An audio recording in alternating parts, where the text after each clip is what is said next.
آمن الرسول بما أنزل إليه من ربه والمؤمنون.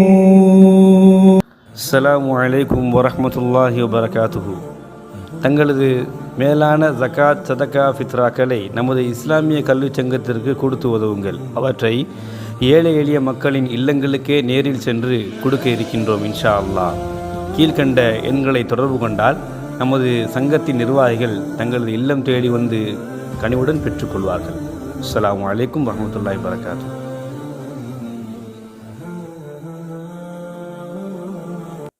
அஸ்ஸலாமு அலைக்கும் வரஹ்மத்துல்லாஹி வபரகாத்துஹு. அல்ஹம்துலில்லாஹி ரப்பில் ஆலமீன் வஸ்ஸலாத்து வஸ்ஸலாமு அலா ரசூலிஹில் கரீம் அம்மா பஅத். ஃபஅஊது பில்லாஹி மினஷ் ஷைத்தானிர் ரஜீம். பிஸ்மில்லாஹிர் ரஹ்மானிர் ரஹீம். யா அய்யுஹல்லதீன ஆமனு தகுல்லாஹ் ஹக்க துகாத்திஹி வலா தமூதுன்ன இல்லா வஅன்தும் முஸ்லிமூன். قال الله تعالى أيضا ومن الناس من يشري نفسه ابتغاء مرضات الله والله رؤوف بالعباد. رب اشرح لي صدري ويسر لي أمري واحلل عقدة من لساني يفقهوا قولي.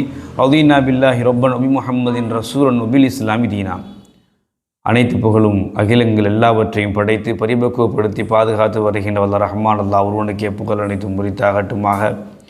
சாந்தியும் சமாதானமும் நம் உயிரிலும் மேலான இருளுக தலைவர் கண்மணி நபிகள் நாயகம் ஸல்லல்லாஹு அலைஹி வஸல்லம் அவர்கள் மீதும் அவர்களது உற்றார் உறவினர்கள் சத்திய சஹாபாக்கள் தாபியீன்கள் தபூ தாபியீன்கள் இமாம்கள் குறிப்பாக நம்மவர்கள் அனைவர்களின் மீதும் என்றென்றும் எப்பொழுதும் நிலவட்டுமாக. அன்பிற்கினிய எல்லாரும் வல்ல அல்லாஹ்வின் நல்லடியார்களே, அல்லாஹினுடைய மாபெரும் கிருபையால் புனிதமான ரமலானுடைய மாதத்திலே நாம் எல்லாம் நல்ல பல அமல்களை செய்ய வேண்டும் என்ற உயரிய நோக்கத்தோடு குழுமியிருக்கின்றோம். இந்த தருணத்திலே நமது இஸ்லாமிய கல்விச் சங்கத்தின் சார்பாக முன்னொரு காலத்தில் எனும் தொடர் பயான் நிகழ்ச்சியை இந்த யூடியூப் வலைதளத்தின் மூலமாக தங்களை சந்திப்பதில் மட்டில்லா மகிழ்ச்சி அடைகின்றோம். அல்ஹம்துலில்லாஹ். அன்பிற்கினிய எல்லாரும் வல்ல அல்லாஹ்வின் நல்லடியார்களே, நாம் புது தலைப்பான முன்னொரு காலத்தில் என்ற தலைப்பிலே தொடர் 15வது தொடரிலே நாம் பார்க்க இருக்கின்ற உள் தலைப்பு என்ன அப்படின்னு சொன்னால், நாயும் மனிதனும். இந்த நாயும் மனிதனும் அப்படின்னு சொன்னாலே நமக்கு என்ன தோணும்? ஏதோ ஒரு மனிதனுக்கும் மிருகத்திற்கும் உண்டான ஒரு தொடர்பு எப்படியானதாக இருக்கும் அப்படிங்கிறத பற்றி தெரிஞ்சுக்கிறது தான் இதை மிக முக்கியமான ஒரு விஷயம். வாங்க பார்க்கலாம் இன்ஷா அல்லாஹ். இன்றைக்கி நம்ம சொல்ல போகிற தகவல் என்ன அப்படின்னு சொன்னால், நபி ஸல்லல்லாஹு அலைஹி வஸல்லம் அவங்க ஒரு செய்தியை நமக்கு குறிப்பிடுறாங்க. அதில் என்ன அப்படின்னு சொன்னால், ஒரு மனிதர் வர்றாரு. அவர் என்ன அப்படின்னு சொன்னால், பாதையில் நடந்து கொண்டு இருக்கும்போது கடுமையான நீர் தாகம் ஏற்படும் போது என்ன பண்ணுறாரு அப்படின்னு சொன்னால், போய் ஒரு வர்ற வழியில் ஒரு கிணறை பார்க்குறாரு. அங்கே இறங்கி தான் தண்ணி எடுக்க முடியும். அப்போ என்ன அப்படின்னு சொன்னால், இப்போ இறங்கி அதில் தண்ணி குடிக்கிறார். தேவையான அளவு தண்ணிகளை குடித்து முடிச்சதுக்கு பிறகு என்ன பண்ணுறாரு சொன்னால், இலை பாரியதுக்கு பிறகு மேலே ஏறி வரும்போது ஒரு நாய் என்ன பண்ணுது அப்படின்னு சொன்னால், வெளியிலேருந்து இந்த ஈர மண்ணை போட்டு நக்கிட்டு இருக்குது. அப்போது அதை பார்த்து இந்த மனிதருக்கு புரிஞ்சிடுச்சு. என்ன அப்படின்னு சொன்னால், இந்த நாய்க்கு நம்மை போன்று கடுமையான தாகம் எடுத்திருக்கிறது அப்படின்னு சொல்லி அந்த மனிதர் என்ன பண்ணுறார் அப்படின்னு சொன்னால், மீண்டும் மேலே ஏறி வந்தவர் சிரமம் பாராமல் திரும்பவும் கீழே போகிறார். கீழே போகும்போது என்ன அப்படின்னு சொன்னால், அந்த கிணற்றில்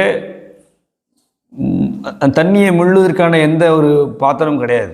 அப்போ என்ன பண்ணுறாரு சொன்னால், தன்னுடைய காலூரை இருக்குதுல்ல, அதை கலட்டி அதில் தண்ணி என்ன செய்கிறாரு, நிரப்பி கொண்டு வர்றாரு. வாயில் பிடிச்சிக்கிட்டு அங்கேருந்து ஏறி மேலே எப்படியோ சிரமப்பட்டு ஏறி வெளியே வந்து அந்த நாய்க்கு என்ன செய்கிறாரு, நீரை புகட்டினார் என்ற செய்தி நபி ஸல்லல்லாஹு அலைஹி வஸல்லம் அவங்க சொல்கிறாங்க. இப்படி ஏற்றுக்கொண்டு வெளியில் வந்து சிரமப்பட்டு அந்த நாய்க்காக அந்த நீரை புகட்டியதனுடைய விளைவாக அவருக்கு கிடைத்த நன்மை என்னென்னா, அல்லாஹ் அவர்களுடைய பாவங்களை மன்னித்தான் என்று நபி ஸல்லல்லாஹு அலைஹி வஸல்லம் சொன்னாங்க. குறிப்பிடக்கூடிய செய்தி பார்க்குறோம். இதில் சஹாபாக்களுக்கு ஒரு சந்தேகம். யார் ரசூலல்லாஹ், இப்படி ஒரு நாய்க்காக இந்த சிரமப்பட்டார் இந்த மனிதர், ஒரு இரக்கம் அவருக்கு இருக்க போய்த்தானே அந்த வேலையை செஞ்சார். அந்த நாயின் மீது அவருக்கு இரக்கம் ஏற்பட போய்த்தானே மெனக்கெட்டு திரும்பவும் உள்ளே போய் இறங்கி சிரமம் பார்க்காம தன்னுடைய காலுரையை கலட்டி அதுக்குன்னு தண்ணியை எடுத்து வந்து கொடுத்தாரு. இதில் சிரமமும் இருக்குது, இரக்கமும் இருக்குது. அப்போது இதுக்கெல்லாம் கூலி உண்டா எங்களுக்கு அப்படின்னு சொல்லி கேட்குறாங்க. ஆமாம், இதற்கான பிரதிபலன் கண்டிப்பாக அல்லாஹ்விடத்தில் இருக்கிறது என்று நபி ஸல்லல்லாஹு அலைஹி வஸல்லம். மிருகத்தின் மீது மனிதன் காட்டக்கூடிய இரக்கத்தன்மை, அதற்காக செய்யக்கூடிய சில விஷயங்கள் இருக்குல்ல, அதுக்காக நம்ம பண்ணக்கூடிய காரியங்கள் இருக்கிற நல்ல விஷயங்கள், இவை அனைத்திற்கும் அல்லாஹ்விடத்தில் நற்கூலி இருக்கிறது என்ற செய்தி முதலாக தெரிஞ்சுக்கிறணும். இது ஒரு பக்கம். இப்படி சொல்லும்போது ஒரு கேள்வி வரும். நம்ம கீழக்கரைய பக்கத்து காயல்பட்டணும், அதே மாதிரி இன்னும் சில பக்கத்து ஊர்களை நீங்கள் எடுத்துக்கிட்டீங்க அப்படின்னு சொன்னால் கடுமையான நாய் பிரச்சனை. காரணம் என்ன அப்படின்னு சொன்னால், அந்தந்த ஏரியாக்களில் உள்ள நாய்கள்னால பெரும்பாலும் பிரச்சனைகள் வர்றதில்லை. நீங்கள் நல்லா பார்த்துருப்பீங்க. ஆனால் எங்கேருந்தோ பிடிக்கிற நாய் எங்கேருந்து விடுறாங்க, எங்கேருந்தோ விடுறாங்க, எங்கே பிடிக்கிறாங்கன்னா பல பிரச்சனைகளை பற்றி இந்த மக்கள் பேசிக்கிறது நம்ம கேட்குறோம் இல்லையா? அதை பார்த்தாலே தெரியும் நோய் பாதிக்கப்பட்டது இந்த மாதிரியான நாய்கள்லாம் அலையும். இது எதுக்கு நான் இந்த இடத்துல பதிவு செய்கிறேன் அப்படின்னு சொன்னால், அந்த மாதிரியான சூழ்நிலைகள் மக்களுக்கு அது கடினமான நோயையோ பாதிப்பையோ உயிர் சேதத்தையோ ஏற்படுத்தும் என்ற நிலை இருக்குமானால் அதனை கொல்லுவதற்கும் தயங்கக்கூடாது. ஏன் அப்படின்னு சொன்னால், அது நமக்கு மனித இனத்தை காக்க வேண்டியதான் முதலாவது கடமை. நமக்கு சப்போர்ட்டிவாக நமக்கு ஒரு என்ன சொல்கிறது அடுத்தபடியாகத்தான் அந்த படைப்புகள்லாம். மனித படைப்பை மிஞ்சிய ஒரு படைப்பு இந்த உலகத்தை யார்கிட்ட கேட்டோம்னா என்ன சொல்லுவாங்க, நாய் பெருசா நீ பெருசாண்டா, இல்லைடா நாயோட என்ன நினச்சி வச்சு பேசுகிற, அடிக்க பணம் இல்லையா, கோவரமா இல்லையா? ஏன் நம்ம நல்ல முறையில் பயன்படுத்திக்கிட்டு வர மாடு எடுத்துக்கலாம், என்னடா மாடு மாதிரி பேசுகிறேன் அப்படின்னு சொன்னால் என்னடா மாடோட ஒப்பிட்டு பேசுகிறேனே. இப்போ மிருகத்தோடு ஒப்பிட்டு பேசுனா, எந்த மிருகத்தோடு ஒப்பிட்டு பேசுனாலும் மனுஷன் என்ன செய்ய பிடிக்காது. ஆனாலும் கூட மிருகத்தின் மீது உள்ள இறக்கத்தன்மை என்பது கண்டிப்பாக இருக்க வேண்டிய ஒன்று, அது அவசியமானது என்பதனை புரிஞ்சுக்கிறணும். அதே சமயத்தில் நமக்கு அந்த மிருகங்களுடைய விஷயத்தை பொறுத்தவரை நோவினை தீங்கு கண்டிப்பாக இதன் மூலமாக நமக்கு ஏற்படும் என்றிருந்தால் அதனை கடத்துவதோ அல்லது அதனை கொள்வதோ தவறு கிடையாது என்பதனை புரிந்து கொள்ள வேண்டும். ஏன்னா அதே சமயத்தில் இன்னொரு விஷயத்தை புரிஞ்சுக்கிறணும், நோவினை செய்யக்கூடாது. அதை இது பண்ண அதை கொள்வது கூட மறைமுகமான ஒரு என்ன சொல்கிறது சித்திரவதை செய்யக்கூடிய காரியம் என்ன பண்ணக்கூடாது. ஏன்னா நார்மலாகவே சில ஒட்டகங்களை கால்நடைகளை அசலோடைய காலங்களில் என்ன செய்வாங்க, அடிப்பாங்க, சரியாக பணிந்து வரமாடி போக முடியும். ஒரு குதிரை அழுத சம்பவம் கூட ஹதீஸில் படிச்சிருப்பீங்கல்ல. அப்போ அந்த மாதிரி அசலாக கூப்பிட்டு அந்த உரிமையாளரை கண்டித்த சம்பவங்கள்லாம் படிச்சிருக்கிறோம். அதே என்ன சொல்கிறோன்னா, நம்மள்கிட்ட இருக்கிற பிராணிகள்கிட்ட அன்பு செலுத்துவது கடமை, செய்யணும், அதுக்கு அல்லாஹ்ட்ட நற்கூலி இருக்குதுங்கிறத புரிஞ்சுக்கிறணும்.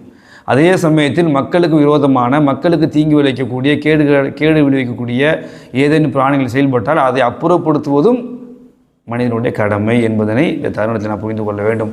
ஆகவே இந்த மனிதனுக்கான சிறப்பை ஒரு இறைமறை வசனத்தின் மூலமாக நம்மால் புரிந்து கொள்ள முடியும். அல்லாஹ் குர்ஆன் சொல்கிறான் இல்லையா, வமினன் நாஸி மன் யஷ்ரி நஃப்ஸஹு புத்திகா மர்தாத்தில்லாஹ் வல்லாஹு ரഊஃபும் பில் இபாத். தன்னை விற்றவர்கள் என்று சொல்கிறான் அல்லாஹ்வுக்காக வேண்டி இந்த உலகத்தில் வாழும்போது தன்னை விற்றவர்கள் அப்படின்னா அல்லாஹ்வுக்காக முழுமையாக தன்னை அர்ப்பணித்தவர்கள். அவர்களை பற்றி அல்லாஹ் என்ன சொல்கிறான் அப்படின்னு சொன்னால், அவர்களுக்குள்ள சிறப்பே தனி. வல்லாஹு ரഊஃபும் பில் இபாத். அந்த அடியானுக்கு அல்லாஹ்வுடைய மன்னிப்பு என்பது, அல்லாஹ்வுடைய அருள் என்பது இருந்து கொண்டே இருக்கும். சுப்ஹானல்லாஹ். அப்போ அல்லாஹ்வுக்காக வேண்டி ஒரு இரக்க குணமுடையவர்களாக நம்மை நாம் நிலைப்படுத்திக் கொள்வது அல்லாஹ்விடத்தில் இரக்கத்தையும் அவனுடைய ரஹ்மத்தையும் பரக்கத்தையும் கண்டிப்பாக பெற்று தரும் என்பதனையும் புரிந்து கொள்ள வேண்டும். ஆக இந்த இடத்தில் இரக்கம் இருந்தது இந்த மனிதர் செய்த செயலில், அதே போன்று சிரமங்கள் இருந்தது. இந்த இரண்டும் அவருக்கு அல்லாஹ்விடத்தில் பாவ பிழை பொறுத்தலை பெற்று தந்தது என்பதனை ஞாபகத்தில் வைத்துக் கொள்ள வேண்டும். இன்ஷா அல்லாஹ் இந்த மிருகங்களிடத்திலேயே இந்த கோபத்தை காட்டக்கூடாது, அரக்க குணத்தை காட்டக்கூடாதுன்னு சொன்னால், இன்றைக்கி சக மனிதருக்கு மத்தியிலேயே நாம் என்ன பண்ணுறோம், கோபத்தை காட்டிக்கிட்டு அதெல்லாம் நீ பெரியனா நான் பெரியனான்லாம் இன்றைக்கி என்ன வெட்டி வந்தால் பேசிக்கிறோம். நஅஊது பில்லாஹ், அல்லாஹ் பாதுகாப்பானாக. அப்படியான சூழ்நிலையில் நம்மை நாம் தற்காத்து கொள்ளக்கூடிய மனிதர்களாகவும் பொறுமையோடும் சகிப்புத்தன்மையோடும் இரக்க குணத்தோடும் நாம் பழகி பெருக்குவதற்கு எல்லாம் அல்லாஹ் நம் யாவருக்கும் தௌஃபீக் செய்வானாக. வாஹிர் தஅவானா அல்ஹம்துலில்லாஹி ரப்பில் ஆலமீன். வஸ்ஸலாமு அலைக்கும் வரஹ்மத்துல்லாஹி வபரகாத்துஹு. தொடர் 15க்கான கேள்வி. நாய்க்கு நீர் புகட்டியதால் அந்த மனிதருக்கு கிடைத்த நன்மை என்ன? இன்றைய கேள்வி பதிலுக்கான பரிசினை வழங்குவோர் Wildlines Marketing Services and Right App நிறுவனத்தார்.